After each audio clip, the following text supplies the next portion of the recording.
merci pour ta grâce ce soir. Merci pour ta présence. Que l'honneur et la gloire te reviennent pour toutes choses. Au nom de Jésus.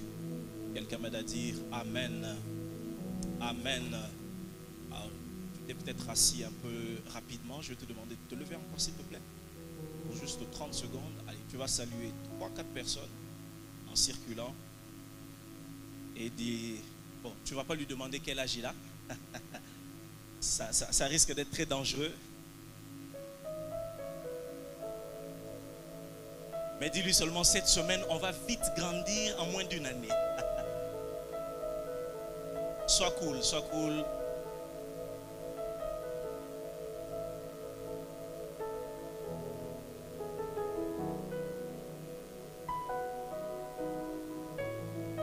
J'espère que tu ne lui as pas demandé son âge. Hein? Sinon, il va te donner l'âge de la FIFA. Gloire au Seigneur. Est-ce que quelqu'un est content d'être là ce soir? Que Dieu soit béni. Je veux nous inviter à lire un texte des Écritures, là où il y a notre texte de base. Je bénis Dieu pour ce séminaire qui est une première, un séminaire des grands jeunes. À ma connaissance, on n'en a pas encore eu. Et nous bénissons le Dieu de l'inauguration. Alléluia. Et je suis convaincu que ce séminaire va enfanter des projets. Ce séminaire va enfanter des entreprises. Ce séminaire va enfanter des vies éclairées. Ce séminaire va recadrer plusieurs par la grâce de Dieu. Qui a dit Amen? Qui a dit Amen bien? Qui a dit un Amen puissant? Pourquoi tu es timide ce soir? Qui a dit un Amen très fort? Est-ce que tu peux dire Amen au Dieu qui ressuscite les morts? Alors lisez avec moi 1 Corinthiens chapitre 13. 1 Corinthiens chapitre 13, aujourd'hui je vais vraiment me comporter en enseignant de la parole. 1 Corinthiens chapitre 13, le verset qui nous intéresse est au verset 11. Mais je commence à lire à partir de 9 pour que vous ayez une petite idée. Mais c'est le verset 11 qui est notre verset essentiel. Je commence à partir du verset 9, 1 Corinthiens chapitre 13. La Bible déclare: car nous connaissons en partie et nous prophétisons en partie. Mais quand ce qui est parfait sera venu, ce qui est partiel disparaîtra. Verset 11. Lorsque j'étais enfant, je parlais comme un enfant. Je pensais comme un enfant. Je raisonnais comme un enfant. Lorsque je suis devenu homme, j'ai fait disparaître ce qui était de l'enfant. Lorsque je suis devenu homme, d'autres versions disent lorsque je suis devenu adulte, d'autres versions encore disent lorsque je suis devenu grand, parce que le terme enfant dans plusieurs versions est traduit par le mot petit. Lorsque je suis devenu grand, j'ai fait disparaître tout ce qui était de l'enfant. J'ai mis fin à ces enfantillages.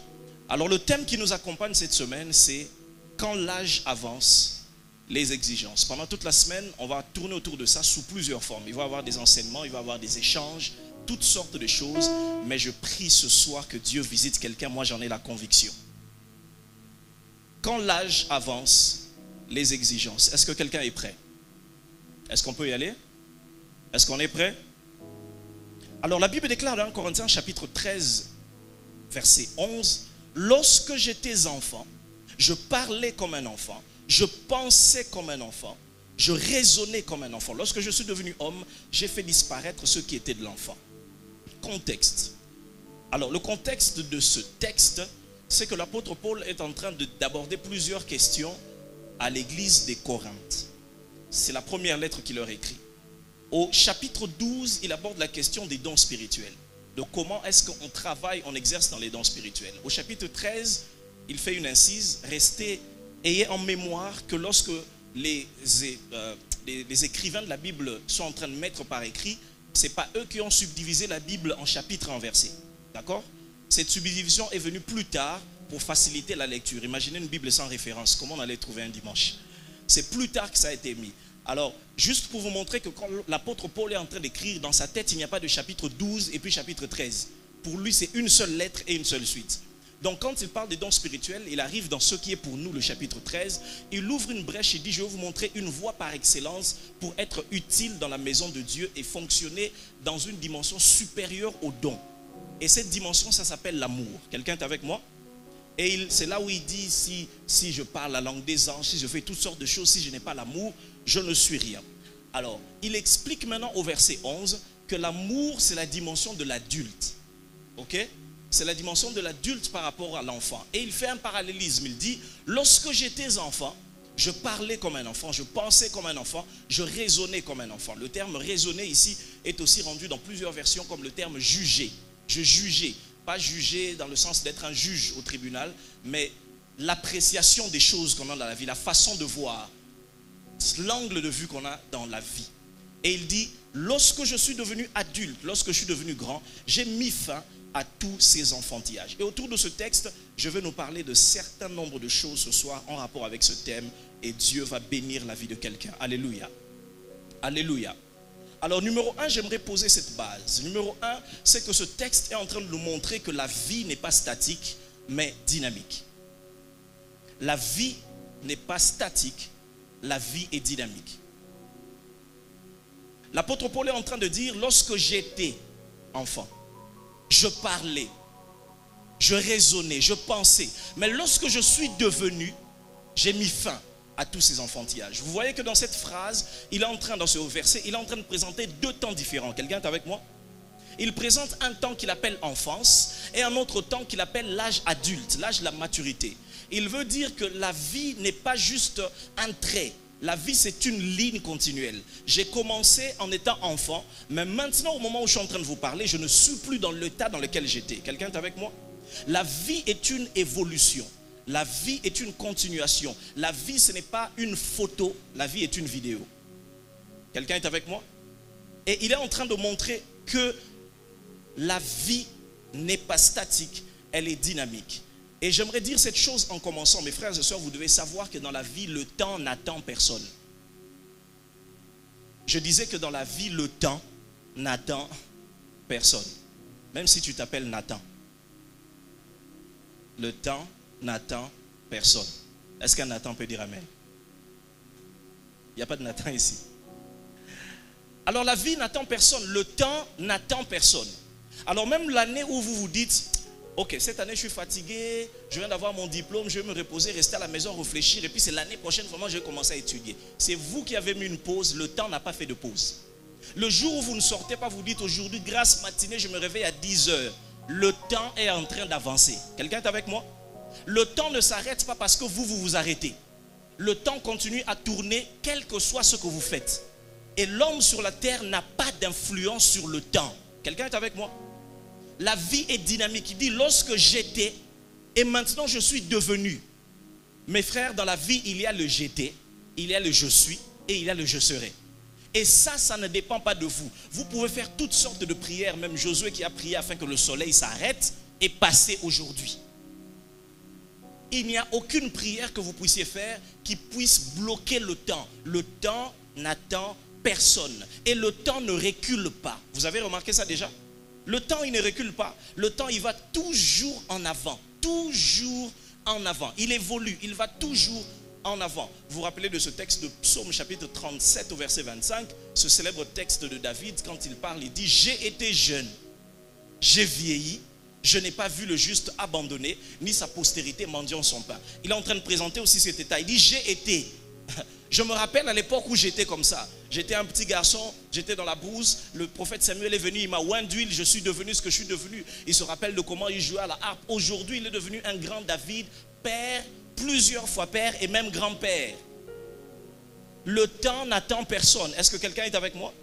Le temps est en train d'évoluer. Et l'une des choses avec le temps, c'est que le temps évolue en silence. Le temps évolue sans faire du bruit. Est-ce que ce jour, vous avez senti un truc, une horloge géante, une alarme criée au ciel pour dire « Il est maintenant 15 heures ». Vous n'entendrez jamais parler de ça. Mais entre-temps, même si vous n'avez pas de montre, il est 15 heures. Et la minute d'après, on va passer à autre chose. Ce n'est pas parce que vous n'êtes pas informé que le temps vous attend. Le temps est toujours en train d'évoluer. Il ne recule pas. Il va toujours en avant. Et entre nous, soit dit, je ne sais pas si vous avez remarqué, mais j'ai l'impression, on dirait que ces derniers temps, le temps va un peu trop vite. Vous n'avez pas l'impression? Je me rappelle, il y a à peine quelques jours, on était ici. C'était le réveillon, n'est-ce pas? C'était le réveillon ici. On a chanté, on a loué l'impact de la présence de Dieu. Eh bien, on est en fin avril. Et quand on a fini mai, juin, c'est déjà le premier semestre. Et après, il faut le deuxième semestre et l'année va finir. Et tu vas revenir au réveillon encore. Cette année qui va continuer. Le temps passe en silence, on ne le sent pas toujours, mais il fait son chemin. Est-ce que quelqu'un est avec moi? Est-ce que quelqu'un est avec moi? J'allais demander qui a sa carte d'identité ici. Est-ce qu'on peut sortir nos cartes d'identité? Ne montre pas à ton voisin. Mais ça a une carte d'identité, non? Toi, on a grand jeune. Yep, ça voisin, toi, on a grand jeune. Yep, ça a grand jeune. Yep, ça a grand jeune. Grand jeune. Voilà à tous ceux qui ne pensent pas être jeunes, qui sont au-delà de 70 ans, 77 ans, qui sont ici, qui semblent être choqués. Aujourd'hui, nous ne sommes pas dimanche, hein, donc je vais prêcher comme on prêche chez les jeunes. Quelqu'un dit Amen. Est-ce que tu peux avoir ta carte d'identité? Est-ce que tu peux regarder le message que te renvoie ta carte d'identité? Vous savez, des fois, Facebook même peut te manquer de respect. Un jour, tu rentres dans ton profil, tu rentres dans ton compte, il te renvoie une photo d'il y a 5 ans. Vous connaissez ce genre de photo? Où tu te demandes pourquoi j'étais malade et personne ne m'a rien dit. En fait, tu n'étais pas malade. Le temps a fait son chemin. Est-ce que quelqu'un est avec moi? Mais le temps passe en silence. Tu n'as rien vu venir. Est-ce que tu te réveilles un jour, tu te dis, je sens que ça va maintenant. Tu n'as rien vu. Et à l'époque, tu pensais que tu étais bien. Regarde la pose que tu avais fait sur la photo. Mais aujourd'hui, quand tu dis, il ne faut surtout pas qu'on voit ça. Et si quelqu'un ose républier ça, tu es fâché. Le temps passe vite et il n'attend personne. Alléluia. J'ai aimé quelque chose que j'ai vu en début d'année dans les différents postes. Et j'aimerais faire un petit rappel pour quelqu'un qui l'a oublié. Nous sommes en quelle année cette année? Nous sommes en 2023, mes frères. Donc en 2023, celui qui était né en 2000, il a 23 ans. Est-ce que vous réalisez ça? Il y a à peine, Papa Sandor, je ne sais pas si tu te rends compte, il y a à peine quelques années, quand quelqu'un était né en 2000, c'était un bébé, quoi. Se disait, mais 2000. Mais celui qui est né en 2000, il a 23 ans. Il a 23 ans. Et on est en 2023. Pour plusieurs nations dans la RDC, c'est censé être l'année électorale. Et vous savez, à partir de 18 ans, ça tombe à partir de quelle année? 2005. Et il y a sa voisin, respectueusement, c'est avec tous les respects, mais il y a là, âge poussane. Il y a âge poussane. Oh, ça va semblant, tu fais, mais il y a entre nous, hein, avec tous les respects que je te dois, âge poussana, mon frère. Âge poussana. Est-ce que quelqu'un est avec moi? Celui qui est né en 95 cette année, il a 28 ans.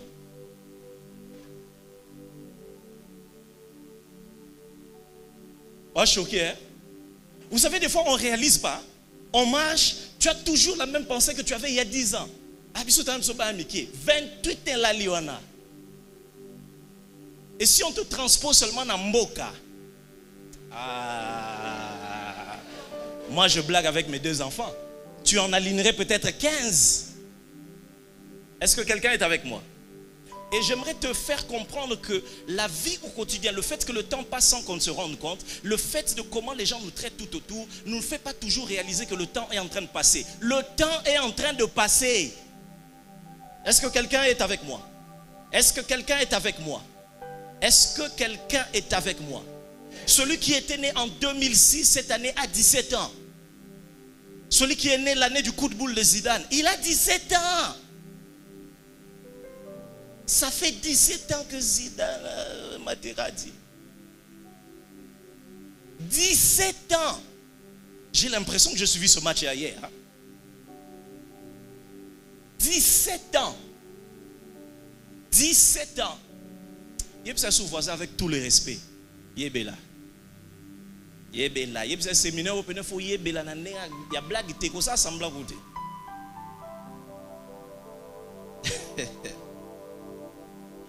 Église, j'aimerais nous rappeler que le temps passe, il passe vite et il passe en silence.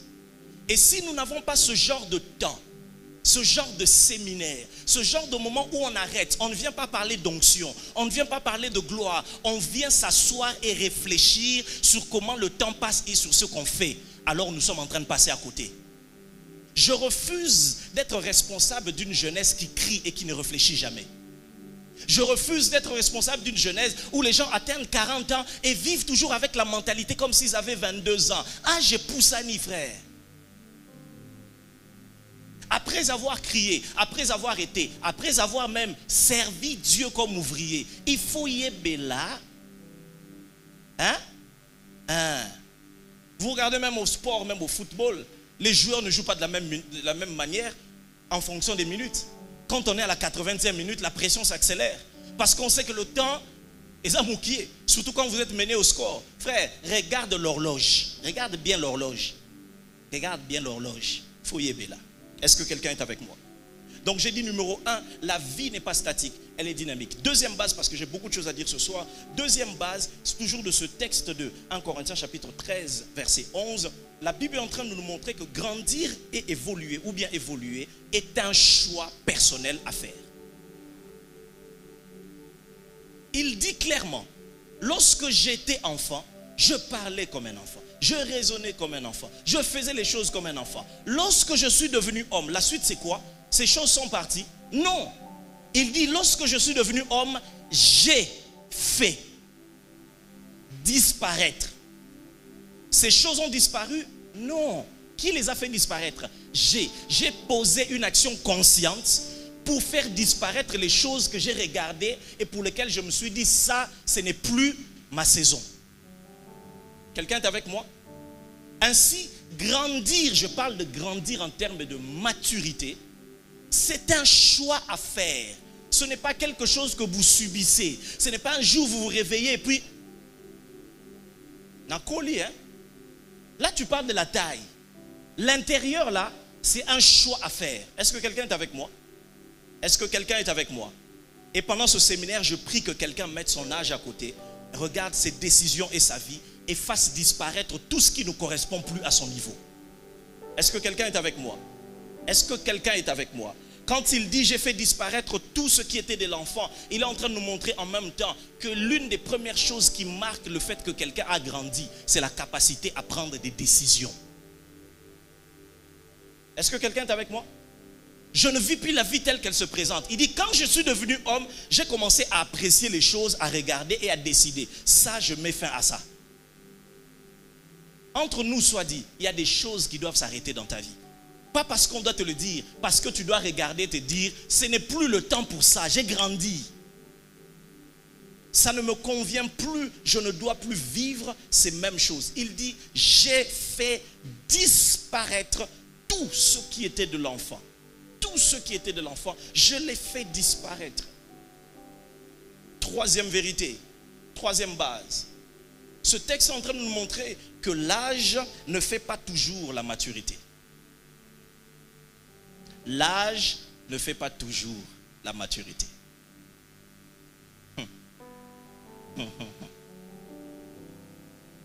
Est-ce que vous savez, Église, qu'il y a des enfants dans des corps d'adultes? Je ne parle pas de possession démoniaque. Je parle de manque de maturité. Est-ce que vous savez qu'il y a des adultes en apparence? Mais quand tu l'entends parler, quand tu l'entends décider, quand tu vois comment il dépense son argent,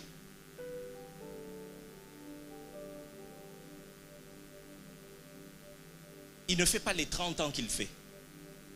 Il en fait plutôt 12. L'âge ne fait pas toujours partie, ne fait pas toujours maturité. Ainsi, mes frères et sœurs, quand on parle de quand l'âge avance les exigences, c'est pour montrer qu'il faut qu'il y ait tout le temps dans votre vie un mariage entre l'âge et le niveau de maturité que vous manifestez. Il ne faut pas qu'il y ait un décalage plus grand entre ce que vous êtes et ce que vous devriez être. Est-ce que quelqu'un est avec moi? Quand vous lisez avec moi dans Luc chapitre 2, verset 52, ce texte parle de notre Seigneur Jésus. La Bible déclare, et Jésus croissait en sagesse, en stature et en grâce devant Dieu et devant les hommes. Quelqu'un dit Amen. Jésus sur la terre, il croissait en sagesse, en stature, c'est-à-dire physiquement, et en grâce. Écoutez-moi très bien. Si l'âge est la seule chose qui change année après année, vous êtes en danger. Si le chiffre de l'âge, c'est la seule chose qui évolue en vous après les années, vous ne grandissez pas. Vous augmentez un âge. Alors chaque fois que vous envoyez l'action de grâce ici pour dire « Je bénis le Seigneur pour une année de plus », regardez dans votre vie si vous avez une maturité de plus. Qu'est-ce que vous avez fait de plus avec tous les papiers de plus que vous envoyez ici? Une année de plus, y a-t-il une sagesse de plus? La Bible nous montre dans Luc 2,52 que Jésus ne croissait pas seulement en stature. Ce n'est pas seulement dans son corps qu'il grandissait, mais aussi en sagesse et en grâce. La différence c'est quoi? C'est que la croissance en stature se subit. La croissance en sagesse, ça ne se subit pas.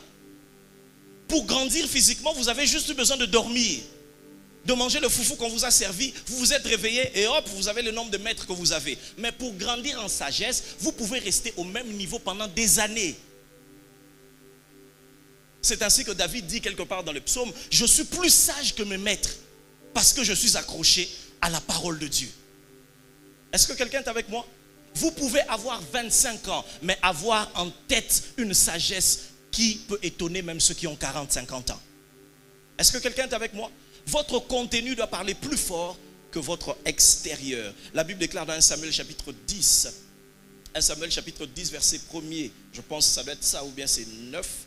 Si je me trompe, lorsqu'on parle de Saül, je vais retrouver le texte, lorsqu'on parle de Saül, on fait sa présentation avant qu'on le mentionne. C'est au chapitre 9, verset 2. La Bible dit, il y avait un fils, on parle de Kis, il avait un fils du nom de Saül, jeune et beau, plus beau qu'aucun des enfants d'Israël, et les dépassant tous de la tête. Vous voyez, il dépassait tout le monde de la tête, mais il ne dépassait pas tout le monde en sagesse. Et davantage encore aujourd'hui, vous pouvez voir quelqu'un de costaud, mais les vures, rien du tout. L'âge ne fait pas toujours la maturité. Point suivant, quatrièmement, ce texte de 1 Corinthiens chapitre 13 est en train de nous apprendre que grandir est un impératif. Grandir est un impératif. Celui qui refuse de grandir, celui qui refuse d'associer à son âge la maturité qu'il faut, devient une confusion pour la société. Celui qui refuse d'associer à son âge la maturité qu'il faut, qui convient à cet âge, devient une confusion pour la société. Paul est en train de dire, quand j'étais enfant, je parlais comme un enfant. Je pensais comme un enfant. Lorsque je suis devenu grand, j'ai arrêté ça parce que je ne suis plus dans la même condition qu'avant. Ce que l'apôtre Paul est en train de dire ici, ce n'est pas que ce qu'il faisait dans l'enfance était mauvais. Il dit qu'il y a un temps pour tout. Ce que je faisais était bon, mais c'était bon pendant le temps que j'étais enfant. Quelqu'un est avec moi? Ce ne sont pas des mauvaises choses que je faisais. Mais maintenant, quand je suis devenu grand, ça ne me correspond plus. Il y a des choses qui ne sont pas mauvaises, mais qui ne te correspondent plus. Lorsque un petit garçon, une petite fille est encore enfant, marche à quatre pattes, parle en balbutiant, réagit d'une certaine manière, mais on ne peut pas attendre ça de quelqu'un qui a déjà 10, 15 ans.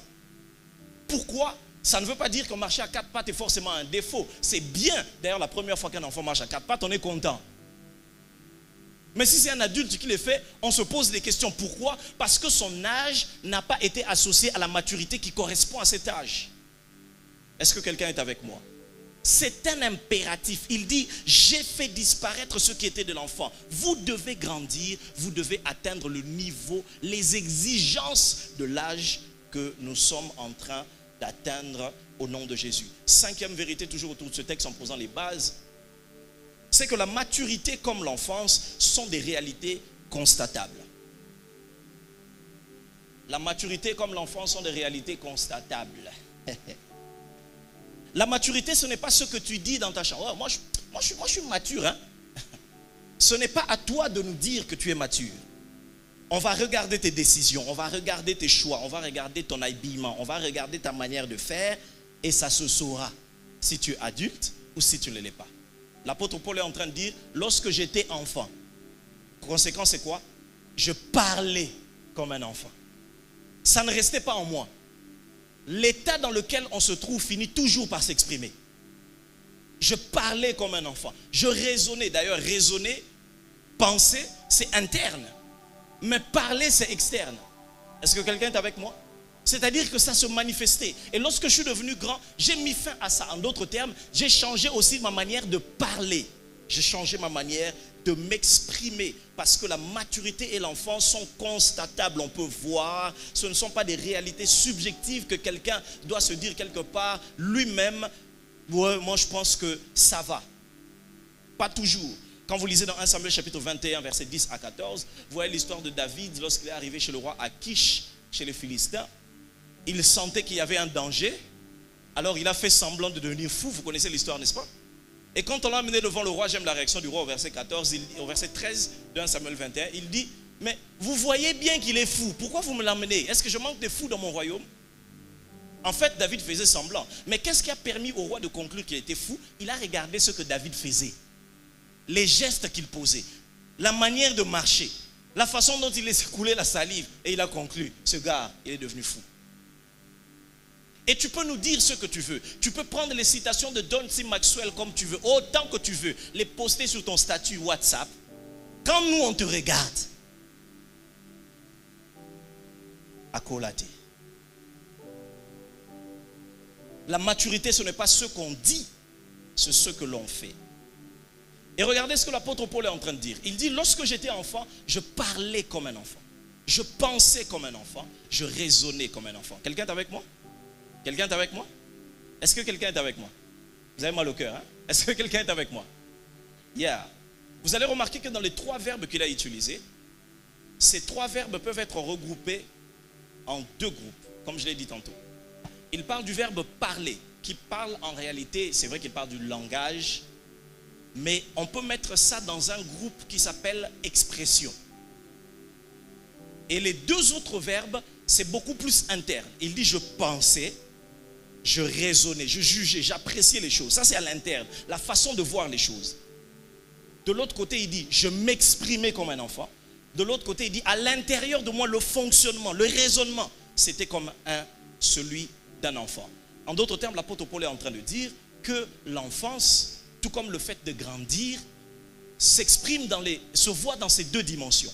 Il y a le niveau interne que personne ne voit. Et il y a le niveau externe, l'expression. Et cette expression-là peut être dans le langage comme il cite, mais ça peut être dans beaucoup d'autres choses. Toute voie par laquelle on peut s'exprimer. Parce que parler, c'est s'exprimer. Et s'exprimer, c'est faire connaître. C'est manifester extérieurement. Est-ce que quelqu'un est avec moi? Manifester extérieurement. Qu'est-ce que tu manifestes au quotidien extérieurement? Ah, papa, vraiment, le roi moi mouké. Au salaka makambu ya bana miki. Yango bazwakayo. Pourquoi moi mouké? D'ailleurs, quand tu es venu, qu'est-ce qu'on t'a dit? Tu te rappelles, non? Sur Olexka, 1 minute. Pourquoi? Parce que justement, quand on te laisse 1 minute, c'est suffisant. C'est suffisant pour des dégâts. Il dit, je parlais comme un enfant. Mais comment est-ce qu'un enfant parle? Vous savez comment un enfant parle? Je n'ai pas eu besoin de chercher longtemps. J'ai juste allé à la maison, j'ai ouvert, j'ai regardé. J'ai dit, ah! Je sais comment les enfants parlent. Comment les enfants s'expriment? En pleurant.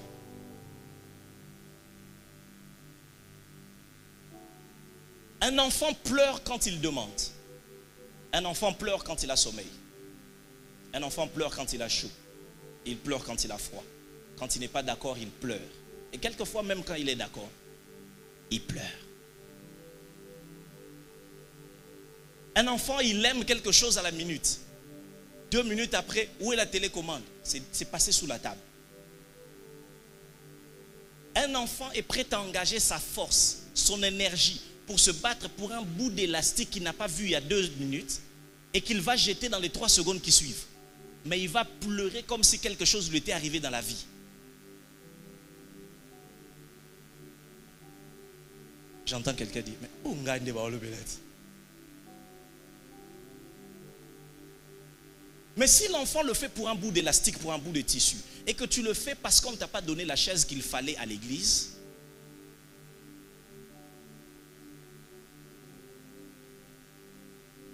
il faudrait bien visiter ta carte d'électeur. L'enfant ne parle pas, l'enfant pleure. Ah, ce pays ne va pas. Ah, vraiment la jeunesse. Ah, vraiment la vie. Ah, vraiment moi. Tu te plains de tout, tout le temps, à contre-temps. Le pays ne va pas. Frère, tu sais depuis quelle année le pays ne va pas bien? Nous, on était déjà tout petits. Tout le matin, on nous rappelait Mbokeza Biente. Qui n'a pas entendu cette phrase-là? Mbokeza Biente, c'est déjà une donne. Ça fait 10 ans que tu ne vas pas chercher de l'emploi. Ah, Mbokeza Biente, Missa les athées. Donc, on va mourir. La vie va s'arrêter là. Pourquoi tu ne sors pas aller chercher? Ah, papa, on a un micro, cultisme, blague, entreprise.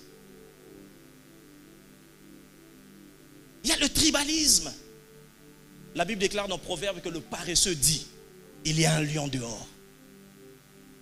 L'enfant ne fait que pleurer pour tout. Il se plaint pour tout. Mais l'adulte ne pleure pas. L'adulte, même quand il a pleuré, il trouve des solutions.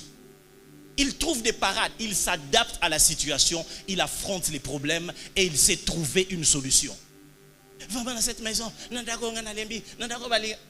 Toi, tu...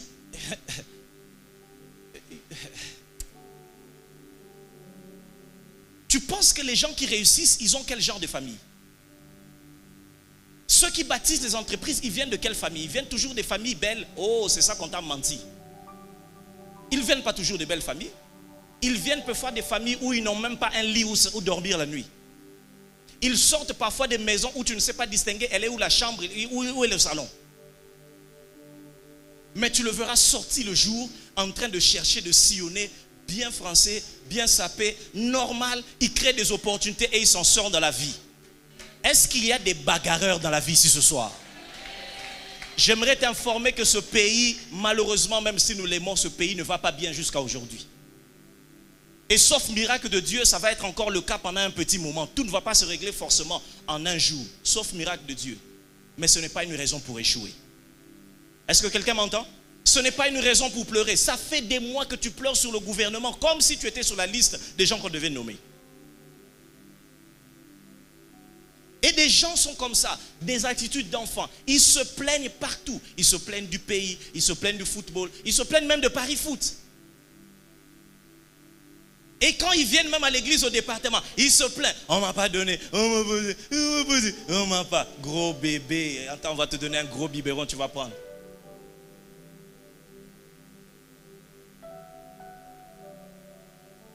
Je vais te chercher encore des problèmes avec ton voisin. Est-ce que tu peux le regarder et dire, avec tous les respects,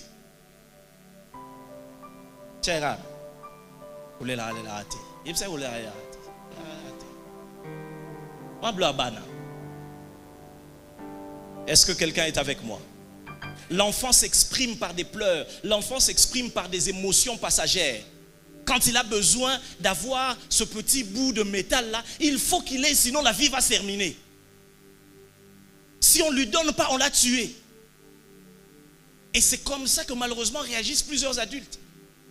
Il faut qu'il ait ce qu'il est quand il veut qu'il doit l'avoir, sinon la terre entière va s'arrêter. Il faut que lui, quand il entre, on le salue. Sinon on ne l'a pas salué. 2 jours. Il n'y a pas l'amour dans cette église. Oh, où sont partis les temps des apôtres? On t'a dit que dans les temps des apôtres, tout était parfait. Dans les temps des apôtres, va demander à Ananias et Saphira. L'enfant ne fait que pleurer. Alors permettez-moi d'aller en concluant ce soir, en vous parlant de quelques priorités maintenant. Quelques exigences de l'âge. Pour ce séminaire, nous avons placé un âge autour de 22 ans. Donc je vais tourner autour de 22 ans et plus. D'accord? Mais pour prendre quelque chose de général, j'ai essayé d'être le plus généraliste possible. Alors je vous en supplie, pendant ce séminaire, à la fin de ce séminaire, vérifiez ces points que je vais donner. Et regardez si votre vie va là-bas. Évidemment, ces points ne sont pas exhaustifs. Il y en a plusieurs que vous pouvez développer par l'étude et par la recherche. Mais si vous ne faites pas ces choses, je crains que vous soyez en déphasage par rapport à votre âge. Est-ce que quelqu'un veut entendre parler de ces choses? Quelles sont les exigences de mon âge? Qu'est-ce que je dois apprendre à faire maintenant que j'ai dépassé les 20 ans? maintenant que j'ai dépassé les 22 ans, maintenant que j'ai découvert que je suis Mbiaka, qu'est-ce que je dois commencer à faire? L'apôtre Paul a dit, lorsque je suis devenu homme, j'ai fait disparaître. Qu'est-ce que je dois faire disparaître? Qu'est-ce que je dois faire apparaître? Quelles actions je dois poser? Sur quoi dois-je veiller? Numéro 1, et ça va vous étonner peut-être. Numéro 1, l'une des premières choses à faire lorsque vous grandissez, lorsque vous sentez que l'âge avance, lorsque vous dépassez les 20 ans, numéro 1, prenez soin de votre corps.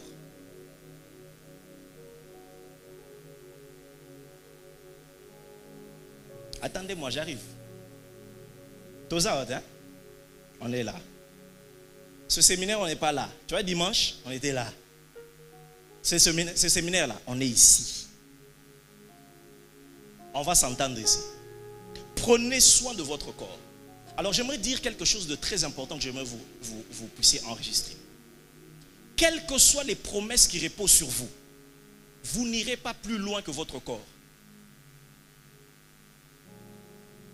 Quelle que soit la gloire de la destinée qui est attachée à vous, si votre corps s'arrête à 30 ans, vous n'allez pas accomplir les promesses de Dieu en étant un esprit qui hante les maisons. Si votre corps vous lâche, vous partez. Quelqu'un m'entend? Est-ce que quelqu'un m'entend? Vous ne pouvez pas aller au-delà de votre corps. C'est pourquoi je parle du corps. Mais ça, c'est ces choses charnelles. Parlons des choses spirituelles. Le plus spirituel de tous les hommes, sans son corps, il part de la terre. Prenez soin de votre corps. Qu'est-ce que cela veut dire, prendre soin de son corps? Numéro 1, cela veut dire ne fabriquez pas dans votre présent les maladies futures. Ne fabriquez pas des maladies futures. Et j'aimerais vous informer qu'en cette matière, le corps humain est très rancunier. Il ne pardonne souvent pas. Ce que vous faites, que même personne ne sait, le corps va vous le rappeler 10 ans plus tard. Alors maintenant que vous cachez la cigarette parce que vous avez vu le pasteur Vicky en train de venir, vous l'avez caché, je ne l'ai pas vu, mais votre foi l'a vu. Je ne parle pas de la foi en Dieu, je parle du foie.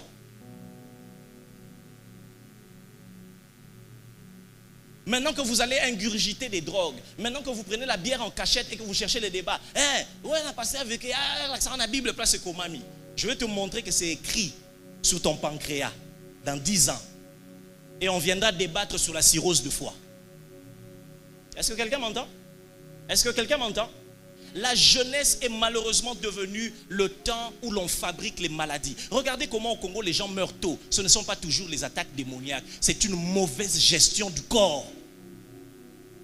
On ne mange pas n'importe comment. On n'ingurgite pas n'importe quelle substance.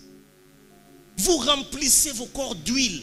Vous remplissez vos corps de sucre. Et 10 ans, 40, 50 ans, vous voilà diabétique. Au nom de Jésus, lien de famille. Quel lien de famille? Lien de chocolat, oui.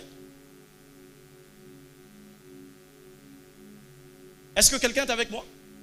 Alors j'aimerais parler à un frère, j'aimerais parler à une soeur, on t'a peut-être invité, tu es peut-être à l'église, tu fumes, tu prends de la bière brune. Non, toi tu prends pas la bière brune, toi tu prends seulement du whisky. Oh, du whisky, c'est propre, c'est bien. C'est propre, c'est bien. C'est propre, c'est bien. Ok. Non, moi je veux un débat qu'on m'explique du point de vue biblique, où est-ce qu'on a interdit ça? Ton corps a interdit ça. Parce que 10 ans après, il va te rappeler que tu n'as pas été fait pour ça. Tu es comme un véhicule dans lequel on devait mettre de l'essence et tu mets de l'eau. Ça va avoir un problème quelque part. Tu es en train de mettre dans ton corps des choses qui vont t'arrêter. Et demain, tu vas mourir tôt ou tu vas vivre en supportant des maladies que tu ne devais pas vivre. Et tu vas dire, moi, Nalelaka à Koufarate. Ah, tu es sûr vraiment de ça? Voilà, la cabine électrique va toucher au courant. On va voir si moi, Nalelaka à Koufarate. Prendre soin de son corps veut dire ne pas fabriquer de maladies. Prendre soin de son corps veut dire, deuxièmement, inspirer le respect par votre présentation extérieure. Est-ce que je parle aux grands jeunes ici? Si votre vie était un livre, votre habillement en est la couverture. Il y a des gens qui n'auront pas le temps de vous poser des questions. Ils auront juste le temps de vous voir. Il y a des gens, dès que tu le regardes, au déclassé, on a rubrique belé. Frère, le genre de coiffure que tu fais là, tu es sûr que ça rime avec les déclarations que tu as fait dimanche. Dieu m'a appelé, j'ai devenu ministre dans ce pays. Tu as déjà vu quel ministre, même dans un pays comme le nôtre, un ministre avec ce genre de cheveux que tu as? Ou bien tu voudrais que quand tu deviendras ministre, qu'on te ressorte les mini-jupes que tu portes pendant la campagne électorale. Hein, chère future première dame? Est-ce que les sœurs peuvent dire amen? Moi, je suis de la race d'Esther. On t'a monté des photos d'Esther où elle portait des mini-jupes avant? Je t'informe que dans ta gloire, on ira voir dans tes réseaux sociaux. Il y a des vidéos que tu dois faire disparaître parce que ce n'est plus de ton âge. Vous m'imaginez, moi, à mon âge, TikTok. Ah, j'ai cueilli. Ah, j'ai cueilli. Inspirez le respect par votre présentation. Chaque fois que vous ne vous présentez pas bien, vous apparaissez comme un enfant. Quand il revient de l'école, même s'il avait un uniforme propre, noir. Ici, je ne parle pas de l'opulence, je ne parle pas de la richesse, je parle du fait de ne pas se négliger. Est-ce que tu peux bien te regarder d'abord? Putain, non, bien. Frère, peut-être que vous oubliez, nous sommes le centre évangélique francophone de la parole éternelle, extension de la borne à Bandal. Au bout, c'est un détail, on a Bandal, frère. Yo, extension de la borne à Bandal. Tu es toujours, en fait, tu te présentes de telle manière qu'on ne peut même pas te recevoir, on ne peut même pas te respecter. On ne te demande pas de mettre des milliers de dollars sur toi, on te demande d'être présentable. Et être présentable, ça te fait respecter et ça montre le respect que tu as devant les gens vers qui tu te tiens. Celui qui s'habille trop négligemment montre qu'il est un enfant. Mais attention, celui qui s'habille trop extravagamment démontre aussi qu'il est un enfant. C'est de l'enfance que tu ailles dépenser 300 dollars pour un costume. Pendant que dans ta vie, ton capital de vie ne dépasse même pas 20 dollars. Tu as un costume de 300 dollars, un iPhone de 1400, le tout nouveau. Vous savez, moi je travaille depuis 10 ans, il y a des téléphones que je n'ai jamais achetés. Je vois plusieurs d'entre vous avec des téléphones que vous achetez et vous venez me demander, $20 à Muchezo. Je crois que tu as besoin d'une délivrance. Soirée de prière à tout de suite, Kokendete, Zalawana. Zana, soirée de prière à Tant Mokami Joseph, Otinda prière, Wana, hein? C'est de l'enfance. Est-ce que quelqu'un est avec moi? Comment tu peux recevoir 500 dollars et ta première pensée va vers les chaussures? Il y a des gens de Bofandi à ma pangwe vandi naba. Ah, on a terrain qui ne souka. Ah, on a terrain. Oh mon Dieu. De l'enfance. Prenez soin de votre corps. Inspirez du respect. Deuxième élément à part, je dois aller vite. La deuxième priorité, devenir indépendant. Travailler à devenir indépendant. Travailler à devenir indépendant. Travailler à devenir indépendant.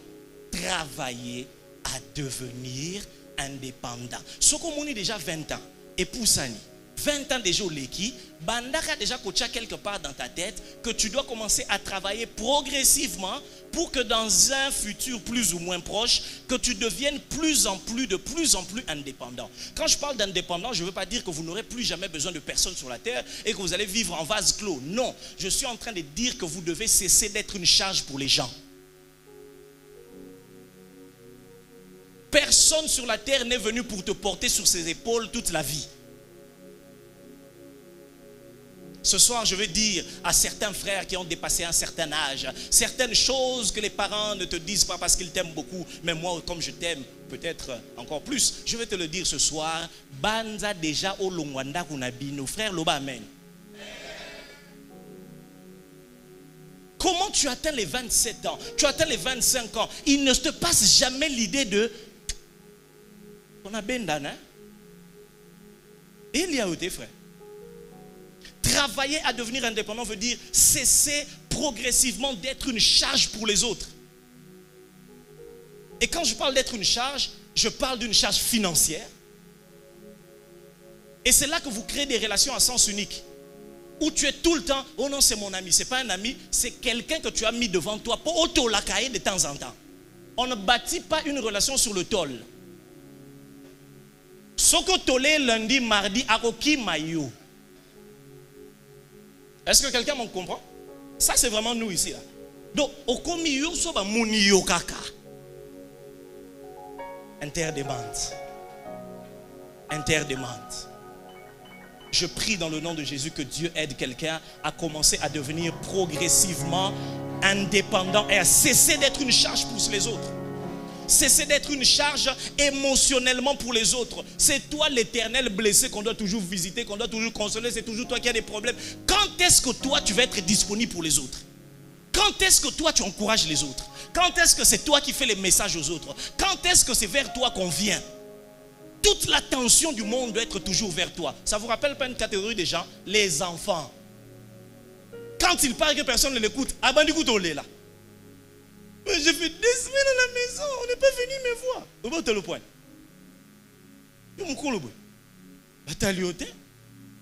Ici, il peut y avoir. Cessez de devenir une charge, même spirituellement. Ça fait combien d'années tu es à l'église? Les seules prières que tu fais, c'est toujours « Pasteur, priez pour moi, priez pour moi ». Tu risques de développer une calvitie précaire. À force de recourir les impositions des mains sans avoir prié toi-même. Quand est-ce que tu pries toi-même, ma soeur? Mais c'est dans ta bouche qu'il y a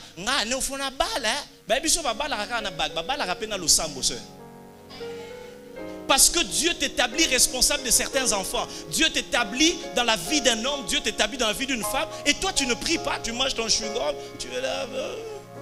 Je suis seulement là. Attends, tu connais ça, non? C'est là. Devenir indépendant, travailler à devenir indépendant. Et cette semaine, réfléchis à ça. Arrête d'être une charge pour les gens. Arrête de toujours être celui qui demande dans les relations. Financièrement, émotionnellement, collectivement, c'est toujours toi qu'on doit venir visiter. C'est toujours toi qui as besoin des choses. C'est toujours toi qui as besoin de l'attention. C'est toujours toi qui te plains. Sois utile aux gens au nom de Jésus. Alléluia. Troisième élément, troisième priorité, bâtir et entretenir les véritables relations. Bâtir, entretenir les véritables relations. Écoutez-moi mes frères. Il y a des gens que vous devez faire partir dans votre vie maintenant alors qu'il est encore temps. Avant qu'ils ne deviennent le tonton de vos enfants. Avant qu'ils ne deviennent la tantine vers qui vos enfants vont commencer à aller. Parce que tu sais le genre de choses qu'ils font et tu sais à quoi ressembleraient tes enfants s'ils commencent à les fréquenter. Prends les gens qui sont autour de toi, projette-les un peu 10 ans plus tard. Regarde si ça tient. Si ça ne tient pas, yébéla frère. Et sache mettre chaque personne à sa place. Il y a des gens à chasser pendant qu'il est encore temps, de la même manière qu'il y a des gens à garder encore maintenant, pendant qu'il est encore temps. Voilà le problème de nous, la jeunesse. On ne sait pas maintenir les relations quand il est temps. Vous attendez quand il y a une nomination à la RTNC. Et c'est là que tu te rappelles, ah, mon frère Nabisoti. Oh, j'ai pensé seulement vous saluer. Tu penses vraiment aux causes? Oh, non. Oh, non, j'ai seulement pensé à vous. Ah, vous pensez dans la RTNC t'a fait penser à moi. C'est la Jeep que tu as vue au parking qui t'a fait penser aux gens. Ne soyez pas des profiteurs. Ne soyons pas des profiteurs. Entretenez les relations de manière saine et désintéressée. Est-ce que quelqu'un m'entend? Est-ce que quelqu'un m'entend? L'opportunité peut venir de tout le monde. Dieu peut donner des opportunités en passant par tout le monde. Mais nous devons cesser d'être des calculateurs. Des gens qui ne sortent l'intérêt pour des gens qu'à des moments précis de la vie. Jésus même a dit. Si il est dit à son sujet, si ceux qui souffrent avec lui régneront avec lui. Toi tu ne souffres pas avec les gens. Mais you wanna qu'on règne, pose auto après. Après ça n'a rien. Depuis à bon la vie. Mais effectivement, depuis à bon la vie, il est départ matin en trône, c'est joyeux. Il a fixé un jour, il reviendra chercher qui? Pas tout le monde, son épouse. Ceux qui croient en lui. Ceux qui ne croient pas en lui, ils vont rester ici. Oh, si je connais. Tu vas rester là. Ok, non, tu vas aller. Bon, entretenir les véritables relations. Le degré des relations dans la vie ne s'impose pas de manière unilatérale. Il se construit par la destinée, par les expériences communes, par le temps, par la volonté partagée. Les gens que tu appelles meilleurs amis, est-ce qu'ils t'appellent meilleur ami? Lui vraiment c'est mon meilleur ami, c'est mon cœur. Et pas naïosa jambe. Peut-être orteil, écoute. Sache placer chaque personne là où tu te places. Et ne brûlez pas des étapes. Les relations se construisent selon aussi la destinée. Il y a des gens que Dieu a appelés Bozalaka Pembeni. Il y a des gens aussi Bozalaka Ndeboza, mais Bozalaka Bongo. Oh. Est-ce que quand tu viens voir les gens, tu frappes à la porte directement? C'est quoi Mouibi? Ça, c'est la marque des voleurs. Ceux qui rentrent dans des pièces non autorisées, sans frapper.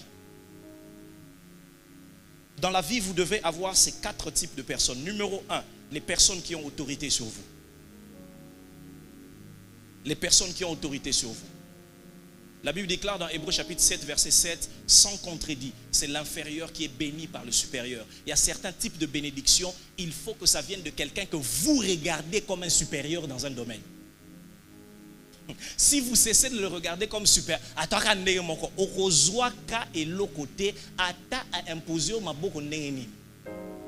vous devez avoir des personnes qui ont autorité sur vous, des gens qui peuvent vous appeler et vous dire, hey, Maramni na yokiwana. Si personne ne peut vous parler parce que yo, il faut revisiter ta carte d'électeur. Deuxième type de personne que vous devez avoir, je dois finir, c'est ceux qui vous challengent. Ceux qui vous challengent. Vous devez avoir dans la vie des gens qui vous donnent envie de faire mieux. Les gens qui allument en vous non pas la compétition malsaine, mais la compétition positive. Ceux qui vous font dire, comment lui il a fait ça? Moi aussi je dois faire quelque chose. Ceux qui vous font dire que c'est possible de réaliser des choses. Et c'est même l'un des temps qu'on va avoir pendant ce séminaire. On va entendre, échanger avec un certain type de personnes aussi qui vont nous montrer que c'est possible à cet âge de réaliser des choses. Et vous devez avoir des gens, quand vous les regardez, vous dites, waouh, je veux faire comme lui. Si vous êtes toujours au milieu des gens qui sont médiocres, beaucoup plus médiocres que vous n'irez nulle part. Vous devez accepter que les gens vous challengent. Troisième type de personne, vous devez vous rassurer qu'autour de vous, il y a des gens qui vous aiment. Et en parlant de gens qui vous aiment, ça paraît évident, mais j'aimerais vous dire, dans la vie, vous n'avez pas beaucoup de gens qui vous aiment. Et ne confondez pas les gens qui cliquent j'aime sur vos publications avec les gens qui vous aiment dans la vraie vie. Quelqu'un peut aimer votre publication 10 000 fois et ne pas du tout vous aimer. Oh non. Il aime ce qu'il peut retirer de vous. Nous avons dans la vie très peu de personnes qui nous aiment. Je n'ai pas du vrai amour, il y a bien, hein? Pas des histoires de coins là. Et quand il vous arrive d'avoir ce genre de personnes, vous devez les entretenir. L'ironie ou la tristesse de la vie, c'est que nous passons beaucoup plus de temps à nous concentrer sur ceux qui ne nous aiment pas, plutôt que sur ceux qui nous aiment. La dernière fois que tu as écrit à tes vrais amis, c'est quand? Mais regarde, les gens qui viennent et qui passent, qui t'embrouillent là, tous les jours tu es avec eux. Les gens qui ne t'apportent rien quand tu en as le besoin. Mais les gens qui t'apportent quelque chose, tu ne viens vers eux que quand tu es dans le besoin. C'est quelque chose à corriger. Quatrièmement, vous devez avoir ce type de personnes, ceux en qui vous vous investissez. Vous devez avoir aussi ce type de personnes, des gens à qui vous donnez des choses. Si vous ne donnez à personne, vous n'allez rien recevoir non plus. On grandit aussi dans la vie, dans notre capacité à donner aux autres, plutôt qu'à recevoir seulement. Je vais juste citer les 3 points qui restent sur les priorités. Le 4e point, je vous aurais parlé d'avoir une vision claire de la vie, matérialisée par des projets. Lorsqu'on dépasse les 20 ans, vous devez chercher à avoir une vision claire de la vie. Vous devez découvrir votre appel. Ça fait des samedis, on parle de découvrir l'appel. Où sont les jeunes? Les mêmes qui viennent, les autres ne viennent pas. Vous avez 20 ans, vous avez 25 ans, vous avez 30 ans. vous ne savez même pas ce que vous allez devenir dans la vie. Vous avez encore des visions de quand vous suiviez les films, quand vous étiez petit. Power Ranger, vous sortez, je suis Power Ranger. Aujourd'hui, tu dis, je suis juriste. Demain, maths info. Demain, économie. Et puis à un moment, mécanique. Et quand tu auras fini tout ça, ministère. À temps plein. Et par manque d'offrande, tu changes encore. Après, tu commences à te plaindre. Quand vous dépassez les 20 ans, commencez à prier, à travailler sur des vrais projets. Mon frère, ma soeur, si aujourd'hui on te donnait un certain type de financement, est-ce que tu sais dans quoi tu peux l'affecter? La Bible déclare dans Proverbes chapitre 16, recommande à l'Éternel tes œuvres et tes projets réussiront. Quel projet toi tu as? Quel projet tu as? Comment peux-tu vivre en tant que jeune? Tu n'as aucun projet. Tu es toujours venu cette année, c'est l'année de gloire. La gloire de quoi? La gloire de quoi? La gloire de quoi? Cette année tu vas réaliser quoi? Depuis janvier à avril, tu as fait quoi? Dis-moi, tu as fait quoi? Tu as réfléchi sur une entreprise, tu as réfléchi sur un business, tu as appris quelque chose, tu as fait une formation? Non. Tu es allé quelque part? Non. Ton rêve c'est quoi, Rara? Nabala. Nabonga. Kobonga ngweza nini? Nakoma ba bien kaka. Bien nini? Est-ce que tu as une vision claire de ta vie? Est-ce que ça se clarifie? Est-ce qu'il n'y a pas un peu de lumière? Où est-ce que tu es en train d'aller? Très important. Avant-dernier point, apprendre à développer des compétences et à les vendre. Hein? Développer des compétences et les vendre. Quand vous dépassez les 20 ans, vous devez devenir expert en quelque chose. Il faut qu'il y ait un domaine dans lequel on sait que quand il y a ce problème, on doit vous chercher. Il y a un moment, quand il y a un problème, on doit sentir que tel n'est pas là. C'est lui qu'on doit appeler. Si vous ne développez aucune compétence, j'aurais pu parler ici d'étudier, chercher un travail, mais je préfère parler de compétences parce que quelquefois on va même à l'université, on ne développe pas des compétences. Licencié en droit, faites-moi une lettre. Hein? J'en parlais même avec l'un des orateurs de ce séminaire, le pasteur Freddy, dimanche. Il faut voir comment on écrit. Hein? Il faut voir ce qu'on écrit sur les réseaux. Regardez, vous m'avez fait porter des lunettes. C'est à cause de certaines publications aussi. Oh. Ou depuis autant au Binzambe, alinga lobanini.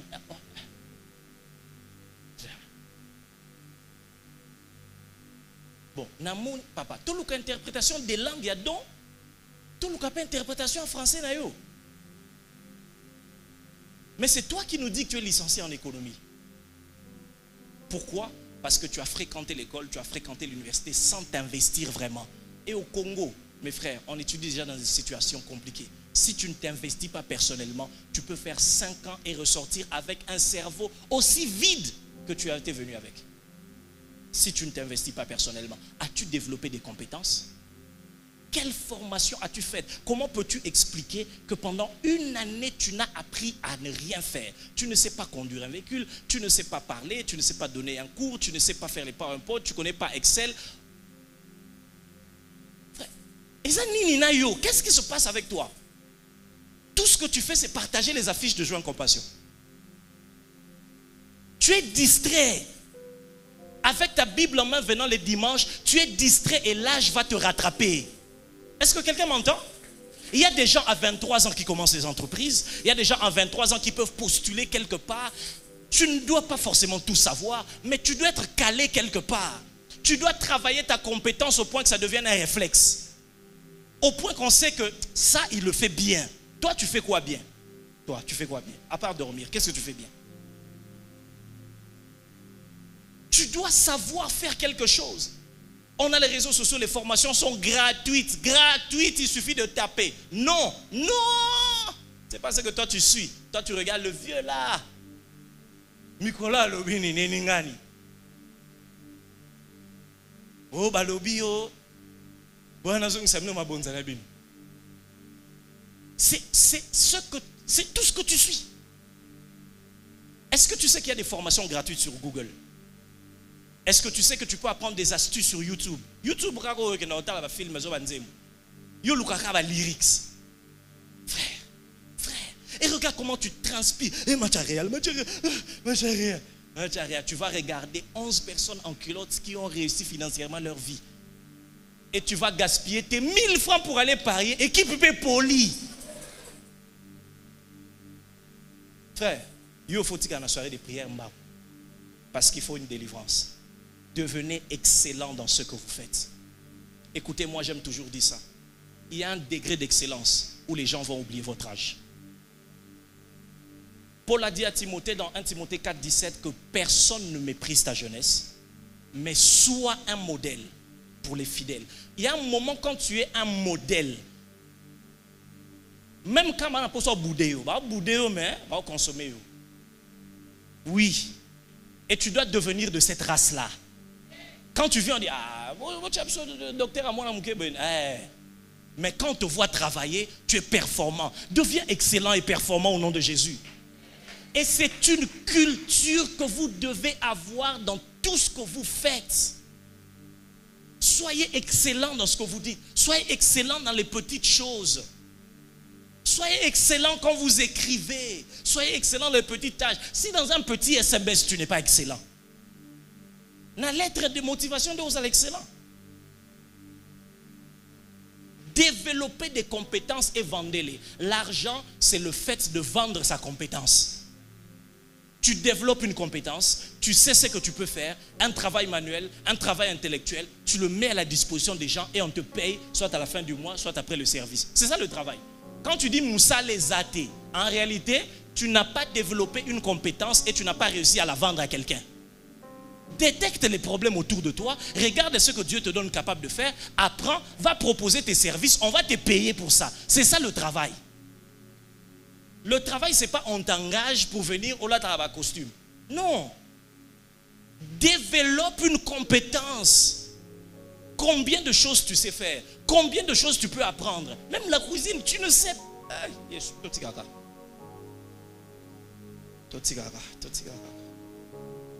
Sixième et dernière chose. Approfondir sa relation avec Dieu. Approfondir sa relation avec Dieu. Mes frères et sœurs, lorsque la vingtaine est dépassée, même bien avant, mais quand la vingtaine est dépassée, vous devez comprendre que dans la vie, vous allez vous rendre compte que la vie n'est plus bonbon, la vie n'est plus biscuit, la vie n'est plus l'argent que maman donne, la vie n'est plus ce que papa donne. Vous allez commencer à avoir ce qu'on appelle des problèmes. Vous savez, les vrais problèmes de la vie, les vrais problèmes vont arriver. Et vous ne pourrez pas faire face aux problèmes de la vie en ayant le Dieu des autres. Vous avez besoin de tisser, d'approfondir une alliance avec Dieu. N'appelez pas le pasteur John la nuit. Papa, et c'est la raison pour laquelle plusieurs même ne percent pas. Nous venons des familles qui sont compliquées. Nous sommes dans une société compliqué. Le diable rôde comme un ennemi rugissant, cherchant qui dévorer. Des obstacles sont passés devant nous. Si tu ne perces pas avec Dieu dans la prière, comment tu vas te frayer un chemin dans cette vie? Ce n'est pas juste en mangeant du foufou du 1er au 30, je veux ouvrir une entreprise. Ça marche avec le spirituel parce que la vie est d'abord spirituelle. Est-ce que tu travailles dans la prière? Est-ce que tu travailles dans le jeûne? Est-ce que tu travailles dans la parole de Dieu? Quelle est ta relation avec Dieu? Tu ne médites même pas la Bible, tu n'écoutes même pas Dieu, tu n'entends même pas Dieu, tu es déphasé dans la vie. Est-ce qu'on peut courber nos têtes en prière ce soir?